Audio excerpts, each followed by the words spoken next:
assembled, or the body of it. They put the spars on. Y'all are going to put the hoop segments on. What you'll notice on the hoop segment is I'm just barely one hoop where the neck is going to go. But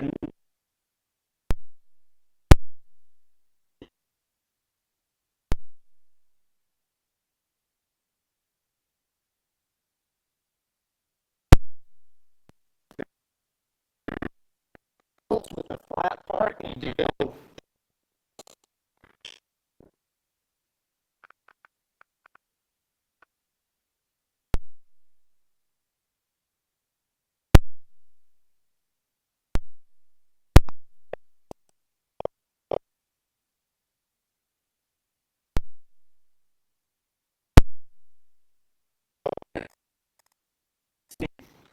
I've been doing this to make it. No. Unfortunately, I don't have a tan. Segments.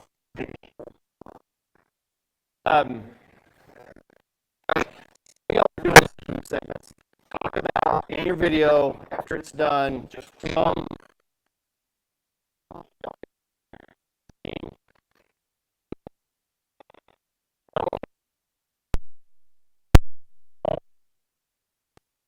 Full potential. Fully assembled. Yeah.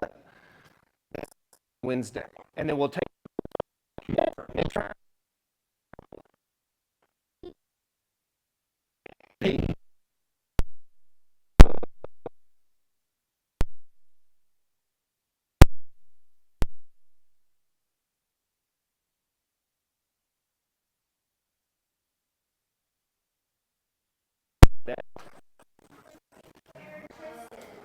That's it. They'll find us.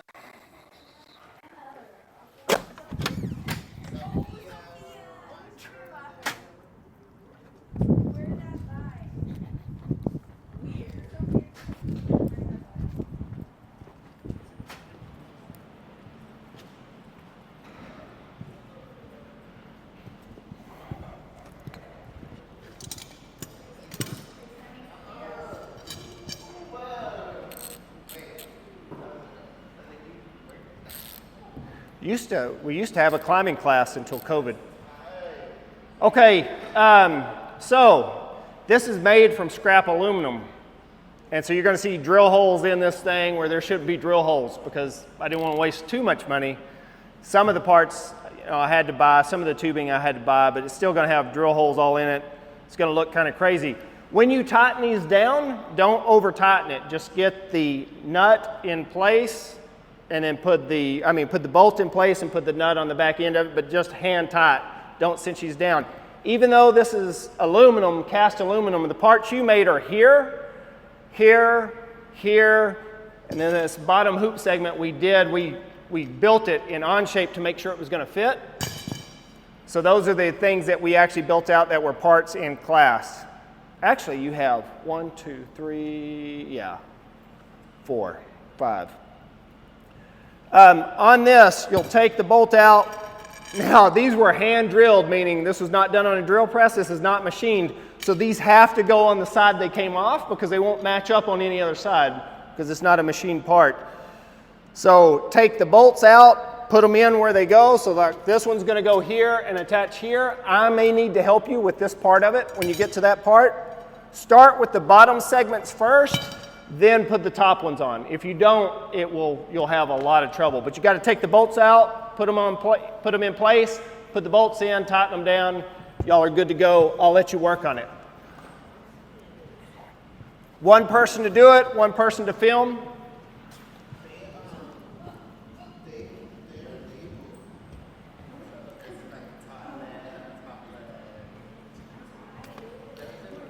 No, I was just introducing what they needed to do, what parts y'all needed to assemble. Just whenever you're ready, whoever wants to go first. Here, I'll show you how to get started. On that other side, somebody else do what I do. Yeah, take the bottom bolt out. So you may have to take the nut off. It should be just finger tight. Slide this one into place. I'll start you off here because I'm probably going to have to help y'all on this one. So once it's lined up, If it's too tight where the bolt won't go in there, you may have to use a tool like a screwdriver or one of the socket wrenches and then run that in once it lines up, but you're going to have to line it up on the other side. Sorry, I'm going to do a little bit of this for you because this one will be difficult to do. Do not put too much weight on these parts because they will break. So don't lean on this or you'll break the part. Even though it's aluminum, it's cast aluminum. It's not as strong. And I'll let y'all tighten this one down. Let me get that one just in place and get it started. And let me get this one on for you. And then y'all can tighten down the bolts and then y'all can do the top ones. Because if it's going to break here. I may have to switch that around because that one may not line back up. Hang on. Let me switch that around and see if I'm off there. Oh, y'all got yours in? Good. Let me check something real quick. So like I said, these are not machined. That says back right. Let me check this and see if it needs to be flipped around. That may be why that one was harder to get in. Once we get this one in, we'll be able to do the top hoop segment. Let me just check. I just want to see if it got flipped around when I took it apart. No, that one's still off. So what I think happened is this is flipped around. Let me check that. That should be there. I'll give it to you in just a sec. That's what I was worried about when I took these apart. I was like, did that one get flipped around?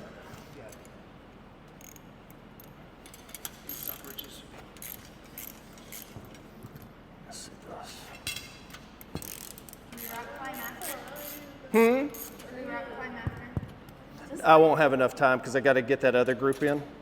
Let me flip this one around. How come we never use this? Because, you know what I'm going to do? No, I've never seen anyone. Because there's nobody to run it. I used to teach the class, but when COVID happened, they kind of killed the class, and then they never let us bring it back. What about for recreational?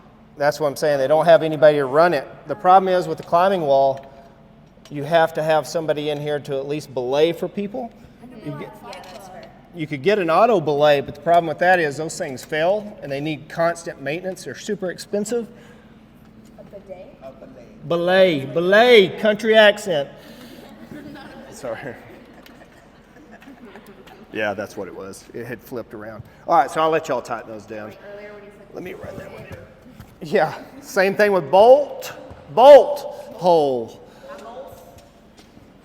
Let me get that one started for you and y'all can run those in. Like I said, because it's not machined and I just did this with a hand drill, just willy-nilly, trying to get this ahead of y'all. Yeah, I need to push it down some. Let me see if I can force that in without, well, there's no way to cross thread it because there's nothing it's really threading into. There you go. Now you can run it in. So I may just have y'all do these bottom hoop segments and let the next group do this because this part is going to take a while. What time are we at?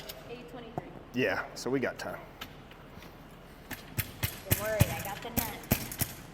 All right, so I'm going to do something else on this one. This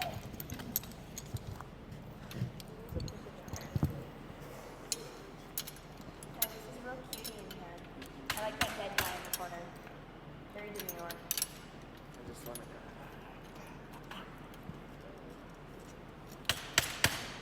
Be careful, don't break it. I had to recast it and I'll run out of time. That's all right. I'll look at it here in a sec. Just want to make sure those are on. And then y'all can do the bolts. Let me get this other one in real quick so it doesn't move on us like it just did. There we go. All right, good. Y'all can tighten these down. There you go.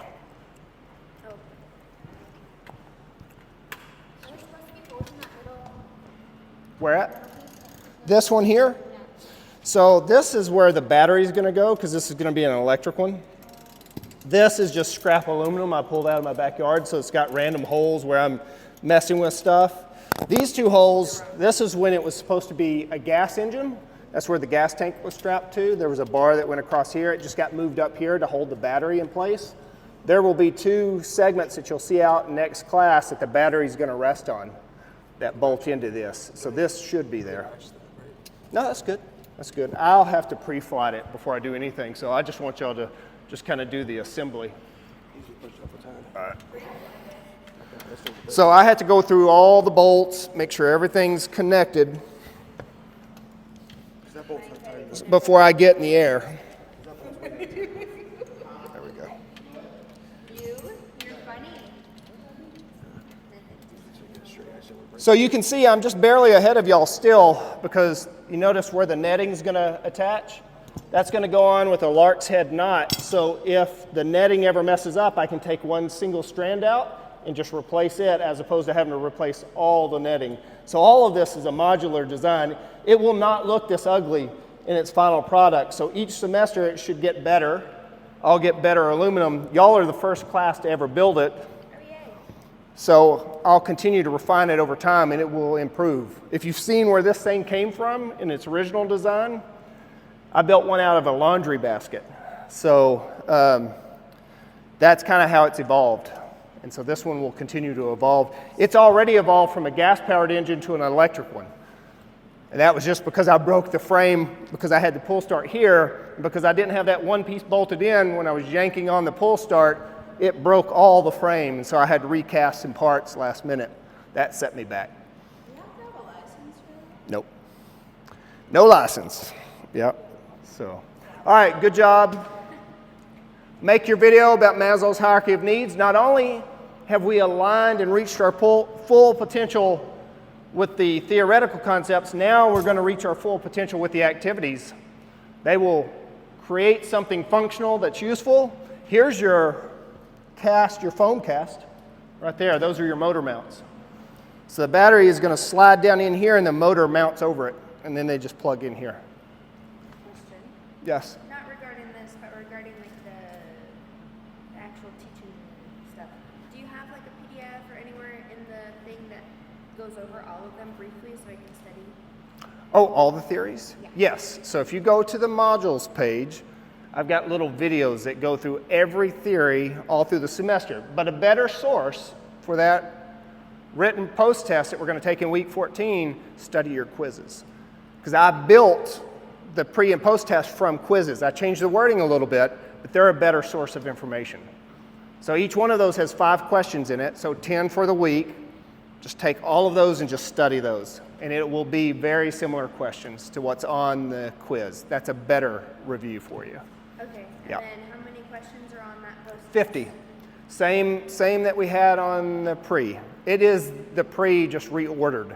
Because to compare apples to apples, I have to give you the same test. It would be like me giving you a push-up test for a fitness class and then a 1-rep max test on strength at the end. The two are not the same test. They don't tell me the same thing. So I have to give you the exact same test. Okay, and how many more weeks until we take that test? So we're in week 11 now, week 14. So Wednesday of week 14 we'll be taking it. So here's what our schedule looks like. We finish out the activities, we're done with the theories, nothing new comes in after that point. We do the video assignment, which summarizes the whole semester in 5 minutes, because you've already got the first 2.5 minutes from your first video. We combine that with the second half. Then week 13, the following week, we do the writing sample. You've already done the first half with the midterm. We throw that into the new template. You finish out the second part, and then that following week is the post-test. You do a summative qualitative survey before you do the student survey for the class. That qualitative survey is a good review too, because it hits all the theories with the activities, whereas the quizzes don't always talk about the activities, but this pairs the activity that we did with the theoretical concept. So between both of those, you should have no problem. Today and next class. So don't forget to do your discussion, don't forget to do your quiz, don't forget to do that qualitative survey for today and Wednesday. So it'll open up normally. But once we get through this week, we're done with that stuff.